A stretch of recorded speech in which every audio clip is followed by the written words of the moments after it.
हूँ पाकिस्तान ने जो आज का दिन खेला, चौथा रोज़ सिलेट में जो पाकिस्तान ने बांग्लादेश के खिलाफ खेला, कहीं अच्छा खेली पाकिस्तान की टीम, कहीं ऐसा खेली कि जो फैंस हैं उनके दिल की धड़कनें तेज़ हुई, और अभी भी दिल की धड़कनें तेज़ हैं क्योंकि 121 रन पाकिस्तान को मज़ीद चाहिए। रिजवान क्रीज पर मौजूद है, 75 रन रिजवान ने बनाए, उनके साथ साजिद खान है। पाकिस्तान की 7 विकेटें आउट हो चुकी हैं, 316 रन पाकिस्तान ने बनाए हैं और 7 खिलाड़ियों का नुकसान हो गया। बाबर आजम और शान मसूद की शराकत थी 92 रन की, उसके बाद एक शराकत बनी 134 रन की रिजवान और सलमान अली आगा के दरमियान। सलमान अली आगा आउट हुए, उनके बाद साजिद खान अब क्रीज पर मौजूद हैं, उनसे पहले हसन अली आउट होकर जा चुके हैं। तो अब मैच 70-30 मैं कहूँगा पाकिस्तान के फेवर में नहीं है। अब बांग्लादेश का पलड़ा भारी है क्योंकि गेंद भी अभी नया है।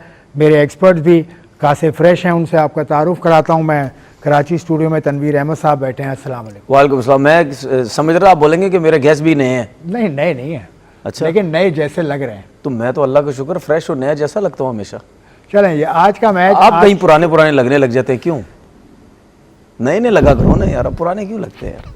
पहले से बैक फुट पे लेके आ जाऊँ ना आपको। ये ऐसा फैन है क्रिकेट का जिसको कोई फिक्र ही नहीं है जी। पाकिस्तान की टीम देखें 121 रन अब भी पीछे है, लेकिन तनवीर का जो मूड है हमेशा की तरह बहुत अच्छा रहता है, लेकिन ऐसा रहेगा नहीं मूड, मुझे अंदाजा है यार। जैसा पाकिस्तान टीम की परफॉर्मेंस रहती है तो मैं रोटी पानी खाना छोड़ दूं क्या? नहीं, रोटी पानी आप खा सकते हैं, लेकिन रोटी पानी बंद करने के दर पे आ जाते हैं। लेकिन बंद आपने कर दिए, कमजोर हो गए। कुछ लोगों के बंद आपने कर दी, कमजोर हो गए। पहले अच्छे थे फिर भी यार। नहीं यार, ठीक है, कमजोर नहीं होना चाहिए आदमी को, लेकिन रोटी पानी किसी की बंद नहीं करो। हुक्का पानी बंद करने के चक्कर में ये लग जाते हैं कि इसको निकाल दो, उसको ले आओ। बिल्कुल निकालो, जो नहीं अच्छा परफॉर्म कर रहा निकालो। अभी जो हमारे साथ है वो उसका तारुफ कराता हूं, जो इस्लामाबाद स्टूडियो में बैठे हैं। इस्लामाबाद स्टूडियो में नहीं बल्कि घर पे ही हैं अपने। हमने उनको वीडियो लिंक पर लिया है। मोहम्मद वसीम, पाकिस्तान के साबिक चीफ सेलेक्टर। अस्सलाम वालेकुम वसीम भाई, कैसे हैं? वालेकुम अस्सलाम। यार मैंने कह दिया था इस्लामाबाद स्टूडियो में, फिर मुझे याद आई जो शर्ट आपके पीछे लगी है ना, वो इस्लामाबाद स्टूडियो में नहीं है, 56 नंबर की। कैसे हैं? ठीक है? आज का दिन आपको ठीक लगा पाकिस्तान का? चलें आपसे शुरू करता हूँ। पाकिस्तान ने बैटिंग की, 2 पार्टनरशिप्स तो बनी, एक 92 रन की, एक 134 रन की, लेकिन कहाँ आपके ख्याल में पाकिस्तान ने मिस्टेक की? देखिए, मिस्टेक उतने बड़े रन चेज करना, सबसे बड़ी मिस्टेक तो यही है कि चौथी बारी में आपको इतना बड़ा टारगेट जो मिला है। कंपैरेटिवली देखें, बैटिंग हमारी बेहतर हुई है, रन थोड़े से आए हैं प्लेयर की जानिब से और सीनियर की जानिब से भी आए हैं।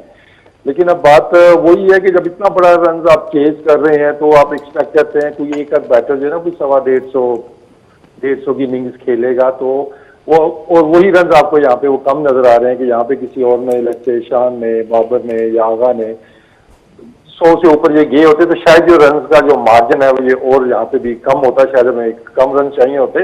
तो मिरेकल है, मिरेकल कैन हैपन। वो थोड़ा सा आज हमने देखा है कि वो एक थोड़ी सी होप तो आई थी, वो बस आगा गलत टाइम पे आउट हो गया। लेकिन वो पार्टनरशिप थोड़ी और लंबी जाती तो फिर तो हमारे काफी ब्राइट चांसेस हो सकते थे। लेकिन ओवरऑल वो अगर आप डिसअपॉइंटमेंट की बात करते हैं तो ऑब्वियसली फिर वो साउथ की जानिब से कोई कंट्रीब्यूशन नहीं आई है, तो यही 40-50 रन अगर वहां से आते हैं तो आपका वो डिफरेंट एक स्टोरी हो सकती थी। लेकिन जो सबसे इंटरेस्टिंग चीज है ना, आज जो पिच का आप कलर देख लें, उसके ऊपर जो बॉलिंग हो रही है आप वो देख लें, आप इसको ले जाए आप पहले दिन कि पिच का कलर और उसके जवाब में जो हमने टीम खिलाई, जो हमने टॉस का डिसीजन किया, तो दैट क्लियरली शोज ना कि हमें बस पहले दिन की होती है फिक्र, हमें चौथे पांचवें दिन का तो हमारे जेन में भी नहीं होता कि यार हमने टीम भी उस हिसाब से खिलानी है, टॉस का फैसला भी हमने उस हिसाब से करना है। तो ये तो चीजें क्लियर हो गई है कि वो जो हरियाली नजर आई थी ना पिच पे, वो बस 1-1.5 दिन की थी, उसके बाद पिच देखने कैसा है। बात की वहीं से शुरू कर देते हैं। वैसे पिच अब हरी नज़र नहीं आ रही, पहले दिन जैसी पिच नज़र आ रही थी, या दिन शुरू होने से पहले एक रोज़ पहले।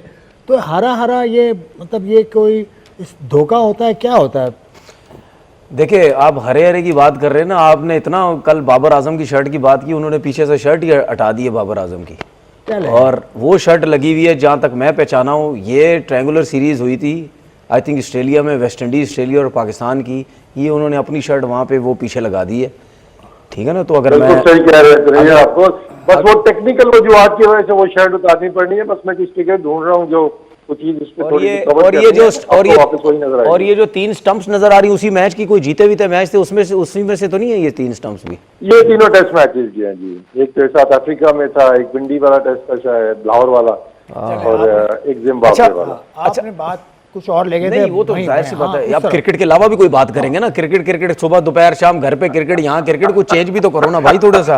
अच्छा जब हम बिल्कुल सीरियस होते हैं तो ये शो के बाद बोलते हैं यार थोड़ा सा मजाक भी कर लिया करो, अब थोड़ा हम उस पे आते तो आप कहते सीरियस हो, सीरियस करेंगे, सीरियस हो किसी हाल में खुश नहीं लग रहा है, खुश नहीं लग रहा किसी हाल में, टेंशन ना ले, टेंशन मैं खुश नहीं हूँ। देखो बाबर आजम से मुझे भी उम्मीद थी। सुनो से वो आउट हुआ ना, सुनो तो सही, बाबर का नहीं आज आगा सलमान का सवाल अच्छा करेगा। सुनने तो सही, करूंगा सलमान का भी, रिजवान का। इन्होंने जो आगा सलमान की जो बात की है ना, तो मैंने पता क्या बोलना था, आपने 56 निकाल के पीछे से आज 67 की शर्ट लगा लेते ना आप, आपका फेवरेट सलमान अली आगा ने रन किया लेकिन वो नहीं लगाया, लेकिन अच्छे रन किए 134। देखिए बात ये है कि हमेशा और यही होता है कि जब आप देखते ना कि घास है थोड़ा सा पिच के ऊपर, या आप वेदर देखते, क्योंकि सिलेट का वेदर तो पहले दिन से ऐसा था जैसे पता नहीं अगले कोई 200 दिन तक क्रिकेट ही नहीं हो सकती, ये हालात थे वहां पे, ठीक है, और किसी दिन बारिश नहीं हुई, डेली मैच हुआ, पूरा मैच हुआ। तो जब इस किस्म की कंडीशन होती है तो फिर जाहिर सी बात आप कहते हैं यार एक स्पिनर खिलाएंगे, 3 फास्ट बॉलर के साथ जाएंगे। मैं अभी भी इस चीज के ऊपर कायम हूं, ये स्पिनर का विकेट नहीं था, अगर स्पिनर का विकेट था तो वो तो आखिरी दिनों में जाके बना ना।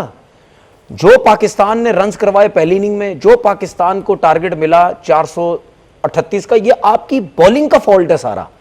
अगर आज आपकी बैटिंग ये रन्स झेल रही है तो ये मत सोचें कि यार 438 रन अगर हमें टारगेट मिला तो उसने 100 करना, उसने 150 करना है तो तब जाके हम जीतेंगे।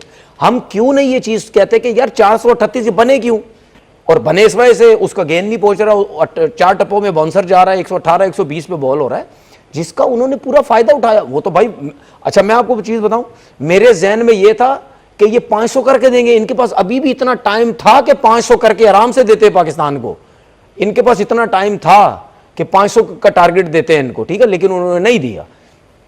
बात यह है कि अगर हम कहते हैं कि यार स्पिनर्स खेलें, तो यार आपके स्पिनर्स परफॉर्म क्या कर रहे हैं। नुमान ने अगर पहला टेस्ट मैच खेला, उसके बाद 2 इनिंग्स आई हैं, कोई एक्स्ट्राऑर्डिनरी परफॉर्मेंस नहीं दी साजिद ने।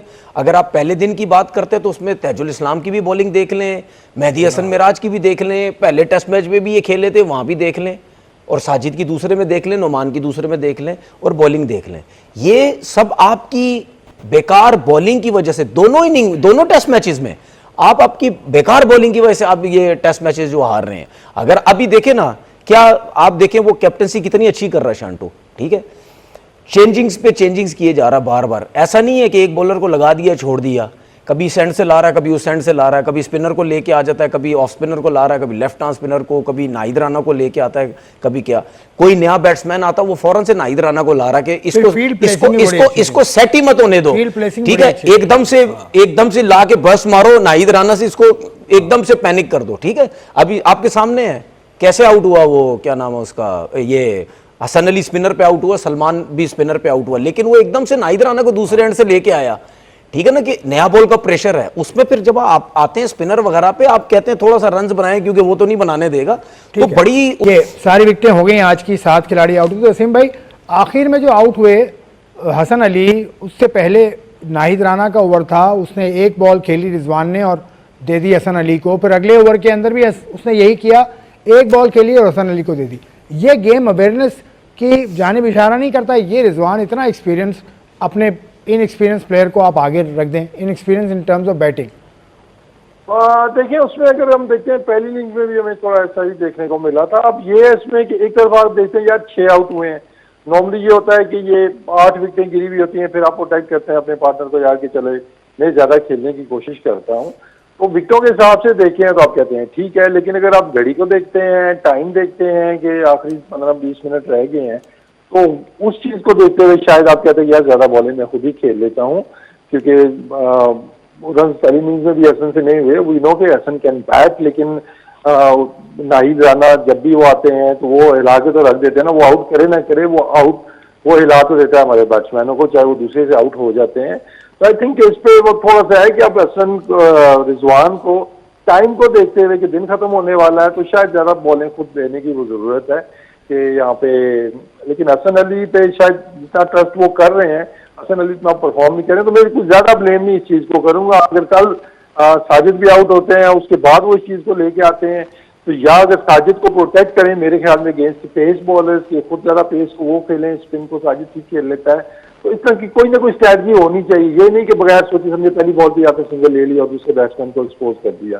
दूसरा भी जो पिच की बात, अभी तनवीर से मैं एग्री करता हूँ कि आप पिच देखते हैं, वेदर देखते हैं, आप टॉस का डिसीजन आप करते हैं, टीम भी आप खिलाते हैं, लेकिन फिर पहले दिन आपका स्पिनर 30 ओवर करता है उस घास वाली पिच के ऊपर, टॉस जीत के जहाँ आपने पहले बॉलिंग की हुई होती है, फिर आपकी बैटिंग आती है, पहली इनिंग्स में आपकी आधी टीम स्पिनरों से आउट हो जाती है और अभी भी आप स्पिनरों से फंसे हुए हैं, तो वहां पे एक्सपर्टीज आती है ना आपके जो चलाने वाले हैं टीम, तो उनकी पहला दिन तो सबको नजर आ रहा है, एक्सपर्टीज आपकी वही आती है जब आप उसको देखते हैं कि भाई ये दूसरे दिन कैसा होगा, तीसरे दिन कैसा होगा, चौथे दिन जाके इसने कैसा खेलना है, आखिरी इनिंग्स की क्या वैल्यू है, हमें बॉलिंग करनी चाहिए, बैटिंग करनी चाहिए, स्पिनर हम एक तो खिला रहे हैं लेकिन क्या हमें आज के दिन के बाद 2 चाहिए होंगे या नहीं चाहिए होंगी, तो वो एक्सपर्टीज वहां पे चाहिए होती है। आपकी बात मैं काटूंगा, इसमें मैं एक चीज देखे, मैं इसमें एक चीज कोच है तो इनकी जिम्मेदारी भी है कि डोमेस्टिक के 3 सीजन आप देखें मुसलसल जो स्पिनर्स हैं वो टॉप कर रहे हैं। देखिए मैं आपको चीज बताता हूँ, तो कोच क्या कर रहे हैं? देखिए सुने, मैं आपको देखें, इसमें एक चीज समझनी बहुत जरूरी है। उनके स्पिनर्स ने कहाँ पे आउट किए? कहाँ पे, क्या मतलब? कौन सी पिच के ऊपर? जहाँ घास थी थोड़ी सी, इसी जहाँ थोड़ी सी घास थी ना, पिछली पिच पे, पिछले मैच में, टेस्ट मैच में भी और इस टेस्ट मैच में भी। कोई पंखे वाली विकेट, कोई रेड़ा विकेट, कोई खड्डों वाला विकेट, इस पे आउट तो नहीं किया उनके स्पिनर्स ने।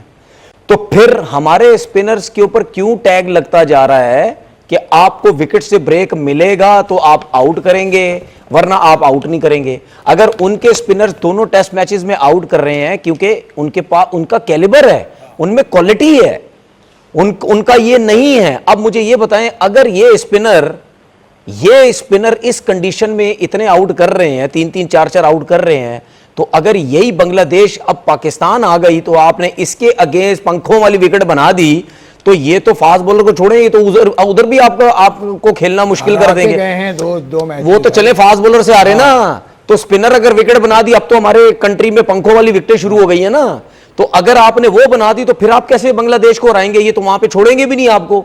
जो देखे, हमेशा याद रखिएगा, फ्लैट पिचेस पे जब फास्ट बॉलर आउट करता है तो उसमें क्वालिटी होती है। आपके घास वाली पिच पे जहां स्पिनर आउट करता है तो उसमें क्वालिटी होती है। प्लान क्या है? क्योंकि जो अंडर 19 2020 में बांग्लादेश जीता था, उसके 4 प्लेयर इस टीम में खेल रहे हैं। एशिया कप के मुझे बड़ी नुमाया टीम है, उसके बाद फास्ट बॉलिंग का मुझे एक चीज बताएं, मुझे एक चीज बताएं, 2-3 काम। देखिए मैं आपको चीजें बताता हूं, ये हर सीजन जिस तरीके से हम अपनी क्रिकेट चला रहे हैं ना, कभी होता है फलाना बॉल। पहले तो मैं सबसे पहले एक चीज इनको ये बता दूं कि टेस्ट मैच की, जब इंटरनेशनल मैचेस आप खेलते हैं ना, टेस्ट मैच क्रिकेट, वहां पे तो आप कोकोबुरा का बॉल हटा दें आप, ठीक है, आप ड्यूक का बॉल लेके आए या जो बॉल लेके, जिसकी देखें, इनको सोचना समझना चाहिए। हमेशा बॉल अपनी पिचेस के हिसाब से चलता है। वनडे और T20 में आप कोकोबुरा इस्तेमाल करते तो ठीक है, लेकिन टेस्ट क्रिकेट के अंदर आपको वो बॉल इस्तेमाल करना है जिस किस्म की हमारी पिचेस है, सीम जिसका ऊपर हो। दूसरी चीज, दूसरी ड्यूक हो या कोई सा भी आप अपना बनाए, जो भी ब्रांड बनाते हैं, ठीक है, हाँ ठीक है, आप अपनी डोमेस्टिक क्रिकेट में भी वही शुरू कर दें, ठीक है। एक टाइम था डोमेस्टिक क्रिकेट में कोकोबुरा शुरू हो गया तो रन पे रन 100 पे 100 200 पे हो रहे थे। आप डोमेस्टिक क्रिकेट में भी वही बॉल यूज करें जिसका जो है वो सीम जो है वो ऊपर है, ठीक है। दूसरी चीज, कभी सीजन में होता है, इनको पता ही नहीं होता कहाँ बारिश हो रही है, कहाँ मौसम अच्छा है, कहाँ गर्मी है, कहाँ क्या। एक शहर में होते हैं, ठीक है, ठीक है, एक शहर में हर चीज होती है। अच्छा, उसके बाद ये लास्ट सीजन 3 मीटर की घास बना दो, 6 मीटर की घास बना दो, मीटर नहीं मिलीमीटर, जो भी पता नहीं क्या है नहीं मिलीमीटर, ठीक है ना। तो इन्होंने इतना लड़कों को कंफ्यूज किया हुआ है। वो मैं शर्त के साथ कह रहा हूं, वो जो बेचारे खेल रहे होंगे उनको भी नहीं पता होगा कि 6 मिलीमीटर पे मैच है, 3 मिलीमीटर पे मैच है, फ्लैट विकेट पे मैच है। पता था वो 6 मिलीमीटर। यार ये कौन सा, सुन ले भाई, ये मीटर मिलीमीटर में ये कुछ भी नहीं होता। और भाई हम भी जब खेलते थे हमें पता था एबटाबाद में मैच है, इतनी घास होगी, भाई चलें जी उस हिसाब से टीम खिला लेते हैं, उस हिसाब से बॉलर खिला लेते हैं। पिंडी में मैच होगा, केरल में मैच होगा, फलाने ग्राउंड में मैच होगा, पेशावर में होगा, कराची में होगा, ये पिचेस होगी, इस किस्म के हम बॉलर खिला देते थे, इस किस्म के बैट्समैन खिला देते थे। तो डिफरेंट कंडीशंस में तो आप ऑलरेडी क्रिकेट खेलते थे, तो ये मिलीमीटर मीटर फ्लैट ये क्या, ये अजीब चीजें लेके आ रहे हैं यार। वसीम भाई, ब्रेक पे मुझे जाना, ये मिलीमीटर का जो हिसाब है, ये मैंने भी देखा, अभी आपने भी देखा, तनवीर भी वहां पर आते थे, कि 6 मिलीमीटर का पहले 3 मैचेस में, उसके बाद फिर 3 या 2.5 मिलीमीटर, उसके बाद फिर बिल्कुल फ्लैट। साजिद जैसा बॉलर शुरू के मैचेस में तो खेला ही नहीं, तो डोमेस्टिक में जो वैरायटी है, इस हवाले से आपसे मैं बात करूंगा, लेकिन एक ब्रेक का वक्त है, ब्रेक लेकर वापस आता हूं। Straight will come down to you. सीम भाई, आपकी तरफ मैं आता हूं। देखें, टेस्ट मैच में जो भी हो रहा है उसका नतीजा जो भी हो, लेकिन पाकिस्तान में जो नीचे सिस्टम है जिससे आप बड़ी गहराई से वाबस्ता हैं, कई सालों से आप डोमेस्टिक क्रिकेट देखते भी हैं, कोचिंग भी करते हैं, ये चेंज हुआ। इस दफ़ा जो फर्स्ट क्लास हुआ वो भी तब्दील हुआ, उसमें टीमों की तादाद बढ़ा दी गई, 8 से बढ़ा के 10 कर दी। इससे पहले जो सीज़न हुआ उसमें 18 टीम्स खेलनी थी, रीजन की बात मैं कर रहा हूँ। इससे पहले जो सीज़न हुआ जो डिपार्टमेंट्स का हुआ उसमें 8 डिपार्टमेंट्स खेल रहे थे। ये जो सीज़न हुआ डिपार्टमेंट्स का उसमें 60 डिपार्टमेंट्स खेल रहे थे। ये चीज़ें कब ठीक होंगी या कितना असर इन चीज़ों का पड़ता है मेन टीम पर? देखें, अगले साल फिर इसमें आपको चेंजेस नजर आएंगी। देखिए, सिस्टम कोई भी हो ना, जब तक उसके अंदर स्टेबिलिटी नहीं होगी ना, उसको टाइम नहीं मिलेगा ना, तो आप डिटरमिन ही नहीं कर सकते ना कि ये अच्छा है या बुरा है। तो हम हर साल तो वो चेंज कर देते हैं उसको, तो फिर हम उस पर यही बात कर रहे होते हैं कि यार ये चेंजेस क्यों की गई हैं, किस बेहतरी के लिए की गई है, कैसे डिटरमिन किया गया कि ये बेहतरी है, 18 टीमें क्यों की थी, फिर एकदम से 18 में 10 पे आ गया, वो क्यों किया गया, 2 टूर्नामेंट आपने करा दिए, फिर 1 टूर्नामेंट आप और लेके आ गए हैं। तो उसमें फिर आपको डेवलपमेंट की समझ नहीं आती ना, गेम डेवलपमेंट जो है कि हम किस तरफ जा रहे हैं, तो प्लेयर्स को भी समझ नहीं आएगी, कराने वालों को भी समझ नहीं आनी। अब ये पिचेस का आप जिक्र कर रहे थे, सुने कि सबसे बड़ा जो मैं कहूँगा कि हमारे जो प्लेयर्स डेवलपमेंट में जो रुकावट है ना, कि हमारे प्लेयर्स का एक्सपोजर कोई नहीं है। हम चले TSL को तो हम साइड पे करते हैं कि ठीक है, उसका 2 वेन्यूज पे होती है, वो डिफरेंट वजूहत की वजह से होती है। अभी आपकी जो डोमेस्टिक क्रिकेट अभी डिपार्टमेंट की आप देख लें, टोटल क्रिकेट वो कराची के अंदर हुई, 2 से 2.5 महीने वही ग्राउंड, वही होटल, वही रूटीन, वही पिचेज, वही शक्लें आगे पीछे। आपका कैसे प्लेयर डेवलप होगा? वो जो उसने ट्रैवलिंग करके सीखना है कि पिशावर जाके खेले, पिंडी आके खेले, एक्सपोजर उसको मिले। तो जो लड़के अभी लेट्स से कि अभी पैटर्न ट्रॉफी खेले हैं और वो उसमें उन्होंने जो भी प्रेसिडेंट ट्रॉफी थी उसमें रन किए और वो पिक होते हैं, अगर वो पाकिस्तान टीम के लिए और वो किसी टूर पे जाते हैं तो वो पहली दफा होगा वो कराची से बाहर निकले हुए होंगे। अगर उसमें तो उसकी डोमेस्टिक की सारी वहीं पे हुई है ना, तो आई थिंक एक तो हमें इसको फैलाना होगा, दूसरे वेन्यूज को इन करना होगा। जो आपका प्रीमियर टूर्नामेंट है, जो डिपार्टमेंट क्रिकेट है, वो सब मानते हैं, हम भी मानते हैं, आप भी मानते हैं, करवाने वाले भी मानते हैं। उसकी विंडो हमने रखी हुई है, आखिर में जाके जहाँ पे प्लेयर्स अवेलेबल कोई नहीं, प्लेयर्स थके हुए आपके आते हैं, सिलेक्शन आपने उसके ऊपर करनी है जी कि हाँ जिसने रन किए हैं उस टाइम पे बॉलों के क्या हालात थे, पिचों की क्या पोजीशन है। तो आई थिंक जो आपका सबसे अच्छा टूर्नामेंट होता है, आप बेस्ट विंडो के अंदर सबसे पहले कराते हो कि सारे प्लेयर्स खेलें उसके अंदर, और उस टाइम पे बाद में लीगों वाला इशू आ जाता है, कोई इधर जा रहा है कोई इधर जा रहा है, कैंप भी एडजस्ट करने वाली है। बीच में स्ट्राइक कैंप भी आ जाते हैं, पिछले सीजन में आया था, इस दफा भी वाइड बॉल का कैंप आ गया तो आपका ग्रेड 2 को बिल्कुल तितर बितर कर दिया। और जहाँ तक मुझे याद है, डायरेक्टर डोमेस्टिक जो अब्दुल्ला खुरम नियाजी थे वो चले गए, तो उनके बाद अभी तक कोई अपॉइंटमेंट भी नहीं हुआ। तो पाकिस्तान क्रिकेट बोर्ड से मैं गुजारिश करता हूँ कि ये डोमेस्टिक क्रिकेट को ना संभाल लें और एक सिस्टम बना दें कि ये होगा, किसी के फ़ोन पर, किसी की सिफारिश पर या किसी के कहने पर आप टीम्स की तादाद ना बढ़ाएं, ये ना करें, इससे डोमेस्टिक क्रिकेट का तबाहली का शिकार है। बाकी जो कोचेस भी अगर रखने अपनी मर्जी से, वो भी एक ही दफा रख लें ना, एक ही दफा रखें, बार बार मत कोई ना रखे ना, एक ही दफा रख लें, अपनी मर्जी से बोलें यार ये 2 साल चलेगा, ये 3 साल चलेगा। डोमेस्टिक क्रिकेट के कोचेज या वो डोमेस्टिक के कोचेज हों या पाकिस्तान टीम के कोचेज हों, जो भी हो अपनी मर्जी से एक आध दफा रख लें, जिसको लेके आना है, चाहे वो क्वालिफाइड है या नहीं है, तो उसके बाद चलने दे, 2 साल चलने दे, 3 साल चलने दे, ठीक है। लेकिन बात सीधी ये है कि भाई जब तक आपकी क्लब क्रिकेट नहीं होगी, तो सरफराज को आप चाहते हैं 3 साल के लिए रखें? मैं 3 साल सरफराज को नहीं चाहता, मैं ये कहता हूँ भाई जिसको रखना है, जिस सरफराज को रख लिया, मैंने बोला जिसकी एक्सपीरियंस है या नहीं है, आप लोग जो समझते हैं, आप लोग जो समझते हैं, क्या मतलब सरफराज को अब तो रख लिया, असद शफीक को रख लिया, रख नहीं लिया मतलब ये भी इंटरम सेटअप है, ठीक कह रहे हैं। तो मैंने 2 दिन पहले आपसे क्या बोला था, यही तो बोला था, आप फिर वही सवाल कर रहे हैं मेरे से। नहीं, मैंने कहा मुझे नए सवाल कर रहे हैं ना यार, आप ये चाह रहे हैं भाई 2 दिन पहले 3 दिन पहले ये बात हो तो गई थी कि हमारी नजर में नहीं है, आपने फिर वही सवाल कर दिया। आगे चलें, आगे बात ये हो रही है कि बात नहीं, छेड़ने का मजा नहीं है, फिर लोग सोचेंगे आपके पास सवाल नहीं है ना, वही पुरानी बातें करते हैं। अच्छा सुन तो लेना, अच्छा सुन तो लेना, हाँ सही कह रहे हैं आप, आपका काम है। अच्छा सुने, आपका काम है तो सीधी तो बैठाया हो आपको, नहीं तो मैं ना बैठ जाऊँ। शुक्रिया। अच्छा सुने, बात ये है कि जब तक आपकी क्लब क्रिकेट नहीं होगी, आपकी चीज़ें बेहतर नहीं होंगी, ठीक है, जब आप क्लब क्रिकेट खेलते हैं, आपके बच्चे वहाँ पे सीखते हैं, फर्स्ट क्लास में जाने से पहले वहाँ बहुत कुछ सीख चुके होते हैं, अपनी फिटनेस के लिए सीख चुके होते हैं, अपनी बॉलिंग का सीख चुके होते हैं, अपनी बैटिंग का सीख चुके होते हैं। जब आप फर्स्ट क्लास क्रिकेट या आपकी सीनियर डिस्ट्रिक्ट, इंटर डिस्ट्रिक्ट जो भी हो रही होती है, तो उनको काफ़ी कुछ समझ आती है। फिर उसके बाद जब आप जाते हैं फर्स्ट क्लास क्रिकेट में, तो जब टीम में जाते तो टीम को भी इतना प्रॉब्लम नहीं होती, उनको पता होता कि यार ये बच्चों ने सीखा हुआ है, क्योंकि ये इन चीज़ों से हम सब गुजर चुके हैं। प्रॉब्लम अब ये ना फर्स्ट क्लास क्रिकेट है, ठीक है, बात ये है कि इस वक्त कोचिंग के ऊपर ज़्यादा ध्यान है, ठीक है। वो ट्रेनर आ जाते हैं, उन्होंने भी तो अपनी नौकरी करनी है ना। अब वो 50 चीज़ें बताते हैं जिसमें से उनकी तो अपनी कोई फिटनेस नहीं होती ट्रेनर्स की। वो कहते हैं कि जी ये जो हमने ट्रेनिंग बता दी है ये कर लो सब कुछ। हमारे टाइम पे सब कुछ नहीं होता था, हम खुद ही ट्रेनर थे, खुद ही बॉलर थे, खुद ही बैट्समैन थे, खुद ही सब कुछ सीखते थे, ठीक है। अब ट्रेनर की भी सुनी जाती है। वो अगर किसी लड़के के बारे में कह दे, मैंने कितनी दफ़ा जब मैं अपने क्रिकेट के एंड खेल रहा था फर्स्ट क्लास क्रिकेट में, उस टाइम कहीं जाके ये नए फिटनेस टेस्ट हुए थे, मैंने कितनी दफ़ा ट्रेनर्स को कहते हुए सुना लड़कों को कि आप ये नहीं करोगे मैं फेल कर दूंगा, ये नहीं करोगे मैं बोर्ड में रिपोर्ट कर दूंगा, ठीक है, कि यार आपकी फिटनेस ही नहीं है। भाई एक लड़का है जिसका आप नया नया फिटनेस टेस्ट ले रहे हैं, आप कैसे कह सकते हैं कि ये जो हमने फिटनेस का एक स्टैंडर्ड रखा है ये लड़का वहां पे पहुंच जाए?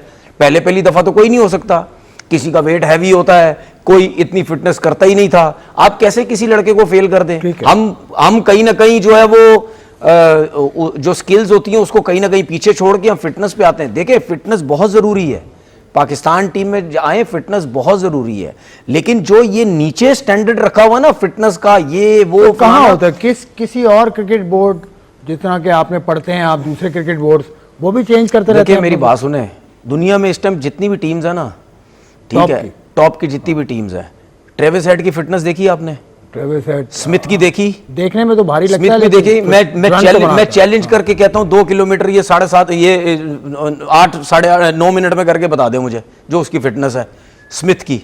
स्मिथ का वेट देखा आपने कितना ज्यादा है? करके बता दे मुझे 5 चक्कर 400 मीटर के हिसाब से 5 चक्कर करके बताया मुझे 7.5-8 मिनट में। नहीं कर सकता वो।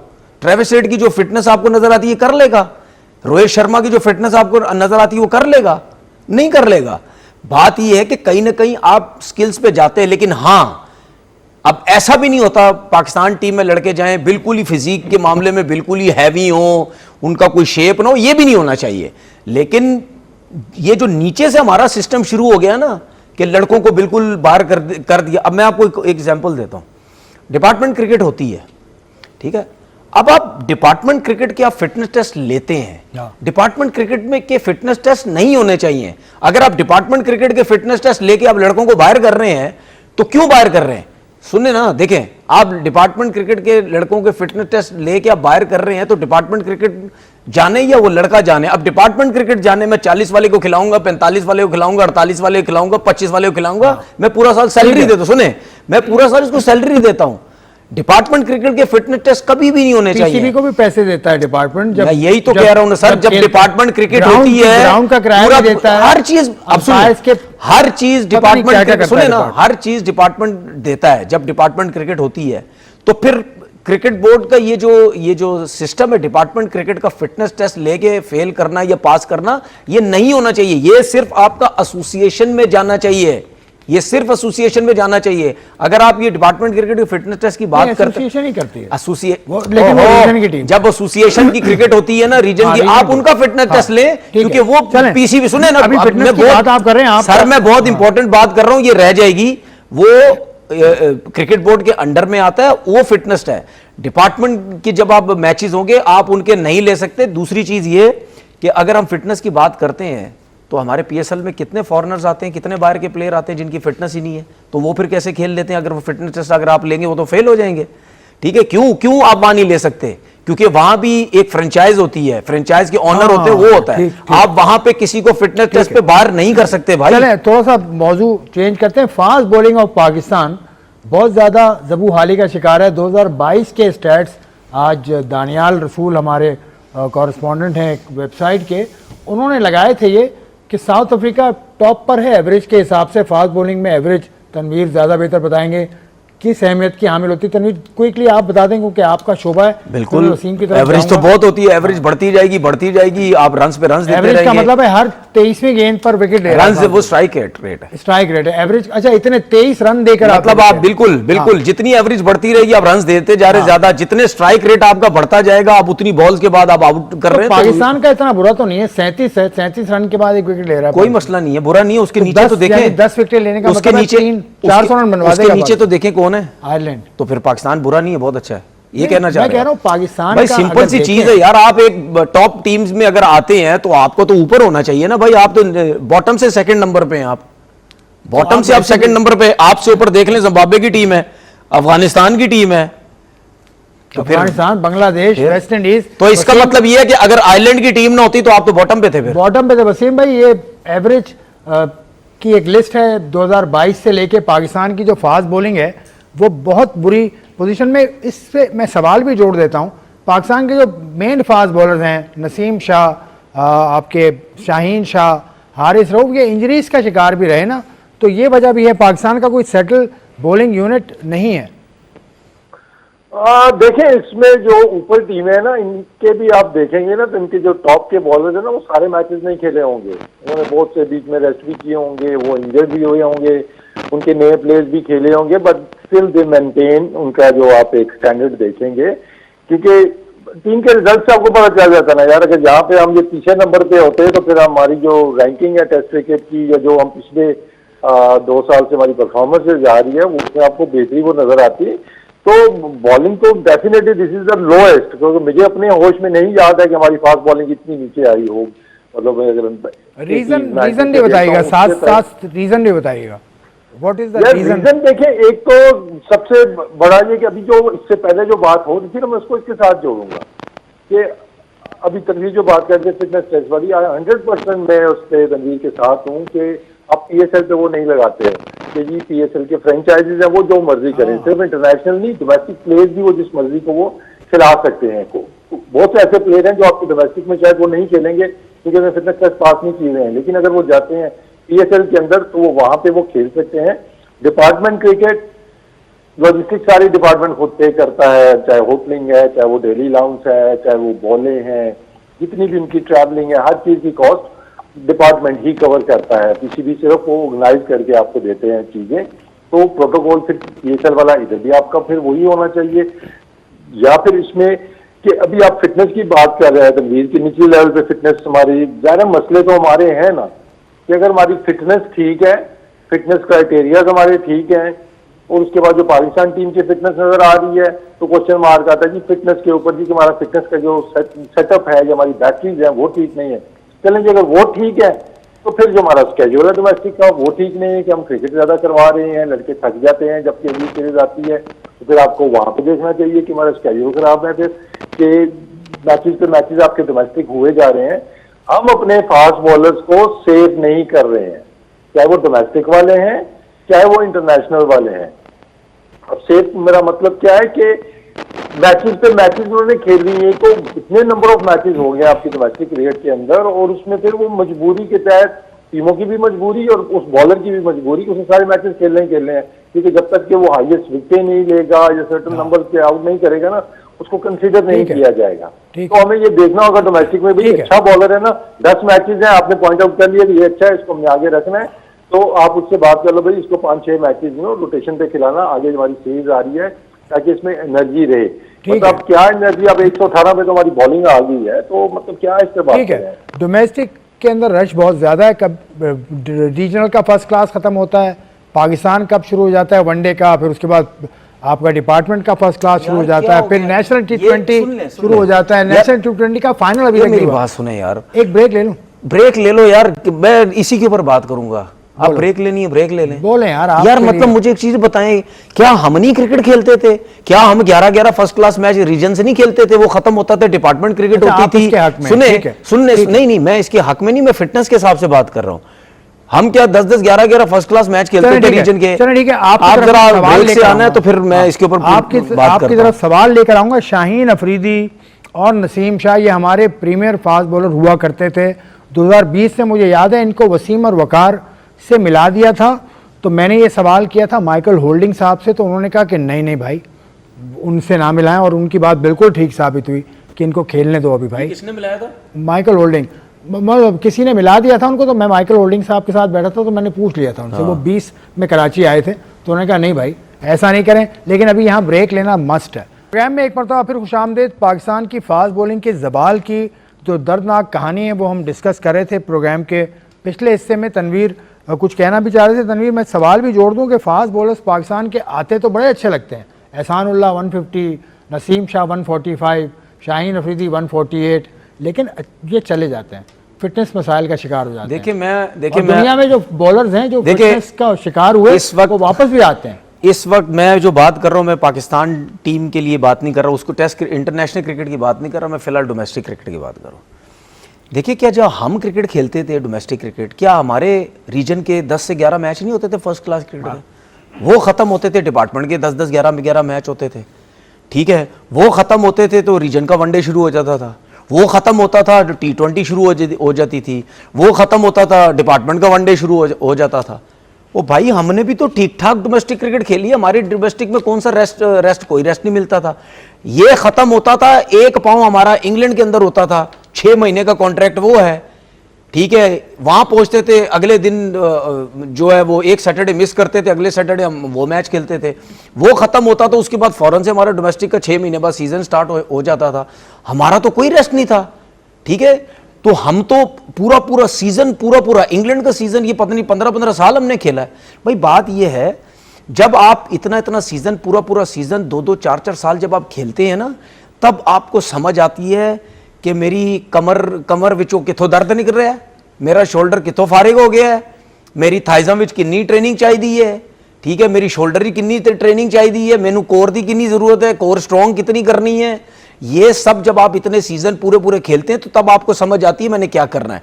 उसमें फिर आप अपने आप को देखते हैं, या आपका कोई ट्रेनर अगर आपको इतना अच्छा मिला है कि वो आपको प्रॉपर तरीके से एज अ फास्ट बॉलर आपको ट्रेनिंग करवा सके। जो बच्चे बात करते हैं ना, हमारा शोल्डर नहीं घूम रहा, हमारा ये नहीं, उन बच्चों की वजह से ये काम खराब हुआ। क्यों? उन बच्चे को ट्रेनर गलत मिले जो बॉडी बिल्डिंग करवाते हैं। मेरी बात याद रखें, ये जो हमारे लोग टीवी चैनल्स पे कभी बैठ के कहते हैं ना कि यार जिम वर्क की जरूरत नहीं है, सुने जिम वर्क की जरूरत नहीं है भाई, जिम की जरूरत है, वेट्स की जरूरत है, इंडोरेंस वेट से ही आएगा। लेकिन काम कहां पे खराब होता है, ये जो बच्चे हैं ये बॉडी बिल्डर्स के पास चले जाते हैं, गली मोहल्ले के जिमों में चले जाते हैं, या किसी को आइडिया नहीं होता, वो बॉडी बिल्डर होता है ट्रेनर, वो बॉडी बिल्डिंग की तरह उसको ट्रेनिंग करवा रहा होता है। उसके बाद उनके मसल्स इतने हैवी हो जाते हैं, उनसे बॉलिंग नहीं होती, उनकी वो बात ही नहीं रहती, ठीक है। दूसरी चीज ये कि जब आप इतनी क्रिकेट खेलेंगे ऑटोमेटिकली आप खुद समझ जाएंगे कि यार हमें क्या करना है। अच्छा, अब जो पाकिस्तान टीम में ये जो जिनकी आप बातें कर रहे हैं, ये जिनकी जब आप बातें कर रहे हैं, ये जितने भी आपने नाम लिए हैं, ये पाकिस्तान टीम में आने से पहले कितना रगड़ा खाया है इन्होंने फर्स्ट क्लास क्रिकेट में। एक मुझे प्लेयर बता दें जिसने 2-2 सीजन कंटिन्यू खेले हैं, 2 सीजन नहीं है। तो मैं यही तो कह रहा हूं। उसके बाद क्या होता है, अंडर 19 से 2 मैच खेले, 4 मैच खेले, जब आप पाकिस्तान टीम में आते तो आप फ्रेश होते हैं, फ्रेश लेग होते हैं। आपके तो गोडे गिटो में से जान निकली भी नहीं होती फर्स्ट क्लास क्रिकेट खेल के।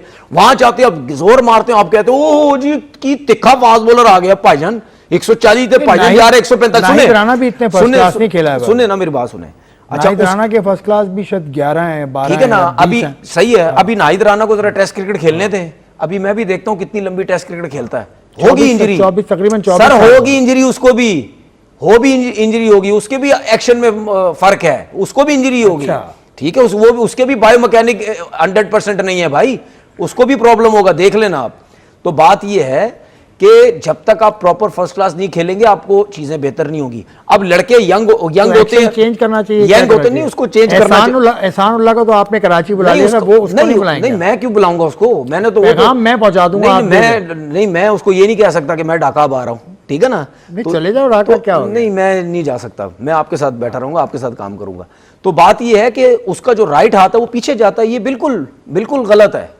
ये लोड जाएगा, आपकी बैक पे लोड जाएगा, सब आगे चल के होंगी, उसको भी मसले मसाइल कुछ ना कुछ होंगे। तो बात ये है कि जब आप यंग बच्चे को पाकिस्तान टीम में खिलाते हैं, उसको आइडिया नहीं होता इंटरनेशनल क्रिकेट का, जोर मारता है, वह अच्छे प्लेयर लगे होते हैं, मार लग रही होती है, सब कुछ होता है, तो वहां पे हम कहते हैं यार बड़ा तेज आ गया है, उसके बाद जब इंजरी होती है तो फिर हम कहते हैं डोमेस्टिक क्रिकेट खेलो जाके, उसका दिल ही नहीं होता, वो कहता है मैं अपनी क्रिकेट ही पाकिस्तान टीम तो शुरू की थी है, मैं क्यों खेला जाके डोमेस्टिक क्रिकेट।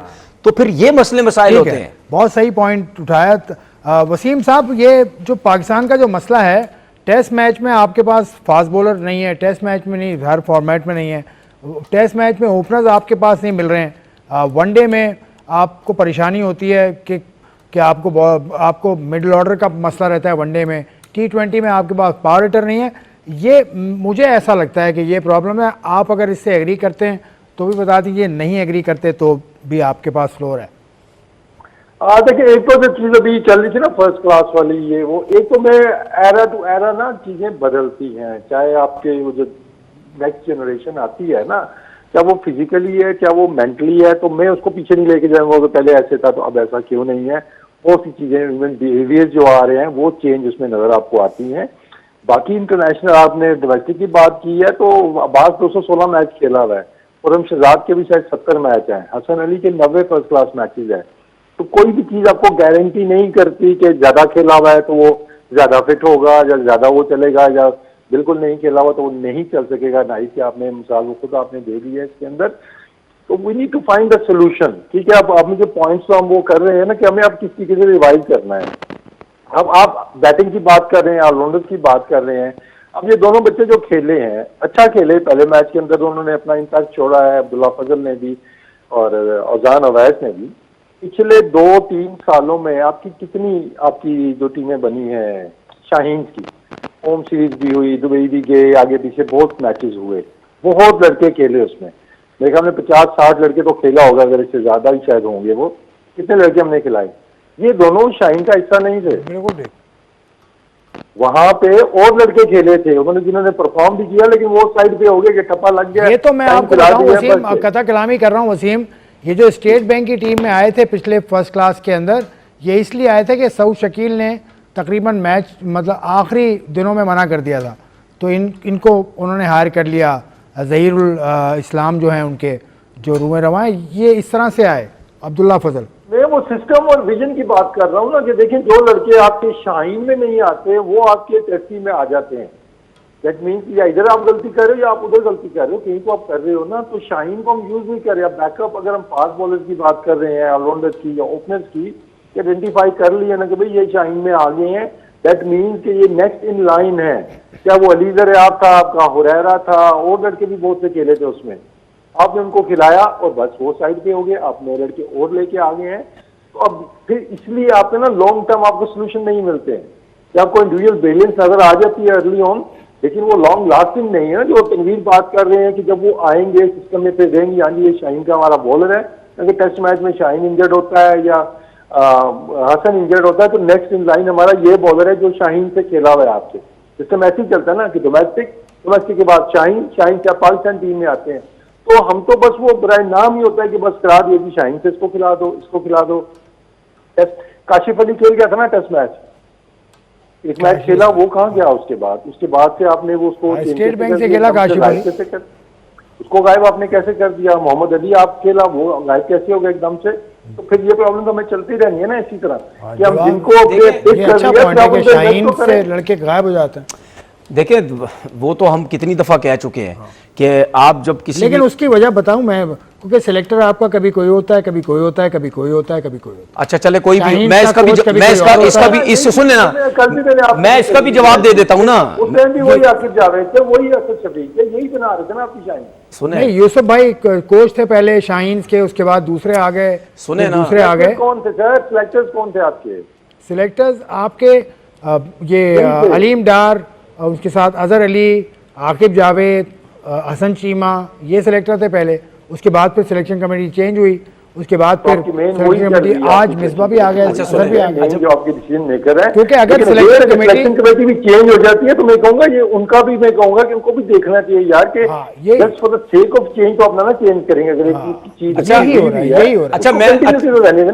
अच्छा मैं ये कह रहा हूँ, चलें, एक तो ये सिलेक्टर्स चेंज करना, कोच चेंज करना, ये कोई हल नहीं है, ठीक है, ये बिल्कुल हल नहीं है। चलो मैं दूसरी तरफ कह देता हूं, आपने चलो सिलेक्टर भी चेंज कर दिया, मिसाल के तौर पर आप 6-6 महीने बाद सिलेक्टर चेंज होता, आपका कोच होता, यहां तो ये सिलसिला है, ठीक है, आप सिलेक्टर भी चेंज कर दें, तो वो जो सिलेक्टर आप चेंज करते हैं, क्या उन्होंने डोमेस्टिक नहीं खेली हुई?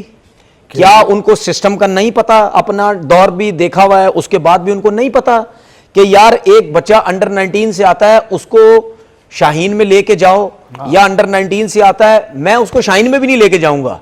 इनको तरीके बता के थक चुके हैं, इनको नहीं समझ आती है। अंडर 19 का बच्चा जब भी आपको मिलेगा आप उसको डायरेक्ट शाहीन में मत लेके जाएं, आप उसको लेके जाएं फर्स्ट क्लास क्रिकेट के अंदर। आप बोले ये नया बच्चा आया है, नया बॉलर आया, नया बैट्समैन आया, बड़ा अच्छा है, इसको 4 डे क्रिकेट में लाओ, डोमेस्टिक क्रिकेट में लेके जाओ, इसको वहां खिलाओ।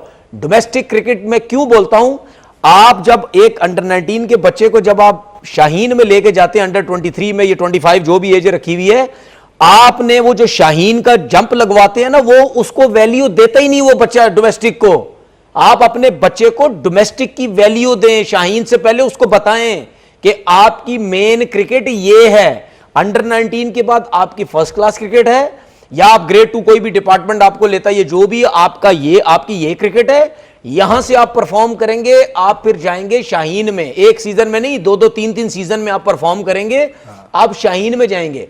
अब शाहीन जो है उसके बाद पाकिस्तान टीम है आपकी, और पाकिस्तान टीम को जब रिप्लेसमेंट का लड़का चाहिए होता है, ना हम शाहीन की तरफ देखते हैं, ना हम अंडर 19 देखते हैं, ना वो अंडर 19 को छोड़े हम फर्स्ट क्लास क्रिकेट देखते हैं। हमें पता ही नहीं कि क्या शाहीन से लड़के उठाने, क्या फर्स्ट क्लास से लड़के उठाने, या बारों आन का कोई पा देना विच। हम यही करते हैं ना, जिस तरह अभी वसीम ने एक बात बोली है ना कि यार ये अजान अवेस हो गया या फजल हो गया, ये शाहीन का हिस्सा ही नहीं थे, ठीक है, वो आगे जी पाकिस्तान टीम के अंदर आ गए।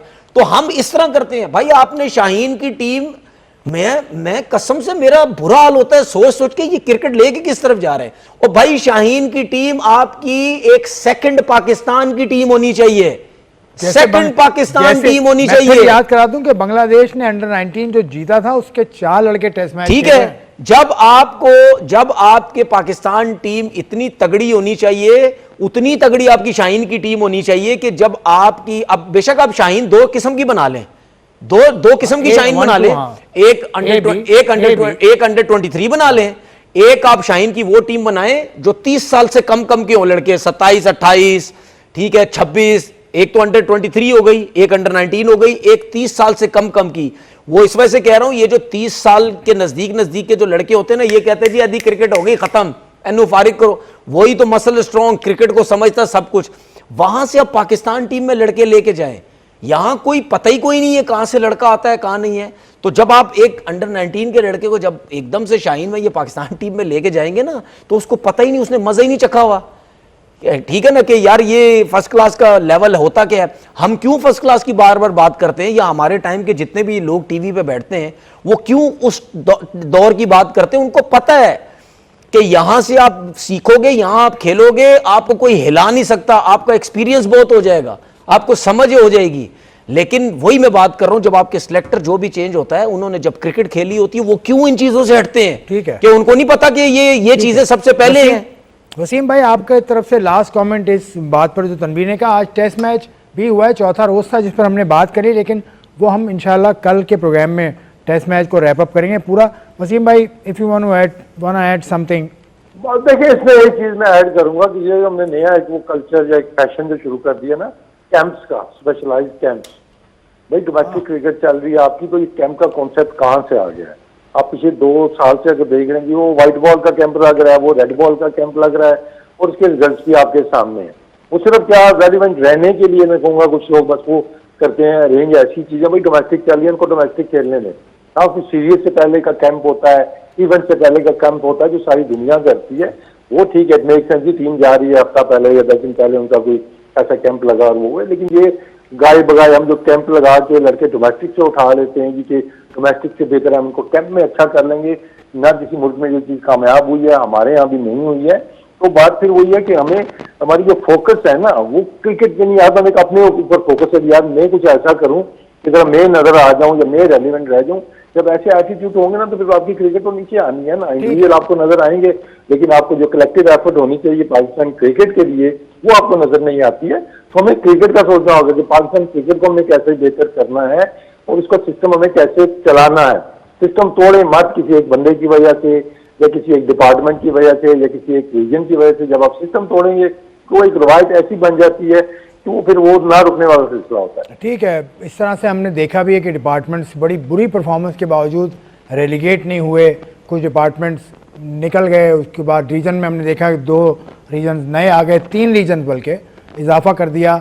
तो बहुत कुछ चल रहा है, इसको फोकस ज़रूरी है इन सारी चीज़ों पे। और ये जो बातें मेरे पैनलिस्ट तनवीर अहमद और मोहम्मद वसीम ने की, वो यकीनन सुनने के काबिल हैं, अमल के काबिल हैं, और अमल इस पर मुझे लगता है कि होना चाहिए। आपका शुक्रिया तनवीर साहब। Thank you sir. Mohammad Wasim साहब का भी बहुत बहुत शुक्रिया, आपने हमारी बातें सुनी। Thank you. आपका शुक्रिया कि आपने ये प्रोग्राम देखा। अपने कमेंट से हमें आगाह कीजिएगा।